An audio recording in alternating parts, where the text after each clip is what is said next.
Friends, welcome to Mala's Tamil kitchen. இந்த வீடியோவில் ஒரு புதுவிதமான சட்னி ரெசிபி தான் பார்க்க போகிறோம். இந்த சட்னி வந்து இட்லி, தோசை, சப்பாத்தி, அதுக்கப்புறம் ராகி தோசைக்கும் கோதுமை தோசைக்கும் ரொம்ப சூப்பரான காம்பினேஷனாக இருக்கும். இது செய்ய ஒரு மிக்ஸி ஜாரில் ஒரு பெரிய கரண்டி அளவு துருவின தேங்காய் எடுத்திருக்கேன். இதில் பாதி அளவு பொட்டுக்கடலை சேர்த்துக்கலாம். அடுத்து ஒரு 6 சின்ன வெங்காயம் தோல் உரிச்சிட்டு சேர்த்துக்கலாம். 2 பூண்டு பற்கள், அதுவும் தோல் நீக்கிட்டு சேர்த்துக்கலாம். இப்போ காரத்துக்கு ஏற்ற மிளகாய், நான் 4 வத்தல் மிளகாய் எடுத்திருக்கேன். உங்களுக்கு காரம் கூடுதலாக வேணால் இன்னும் 2 கூட சேர்த்துக்கலாம்.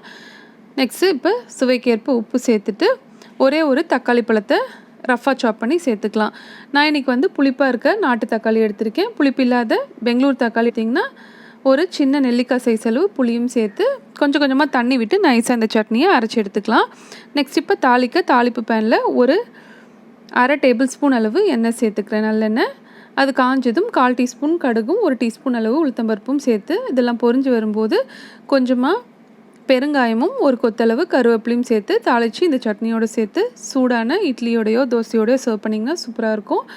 ரெகுலராக செய்கிற தேங்காய் சட்னி விட இது ரொம்பவே டிஃப்ரெண்ட்டாக இருக்கும், டேஸ்ட்டாக இருக்கும். நீங்கள் ட்ரை பண்ணி பாருங்கள் உங்கள் வீட்டில். இந்த ரெசிபி உங்களுக்கு பிடிச்சிருந்தா மறக்காமல் மாலாஸ் தமிழ் கிச்சன் சேனலுக்கு சப்ஸ்கிரைப் பண்ணிக்கோங்க. வேறு ஒரு யூஸ்ஃபுல் இன்ட்ரெஸ்டிங்கான வீடியோவில் உங்களை சந்திக்கிறேன். தேங்க்யூ.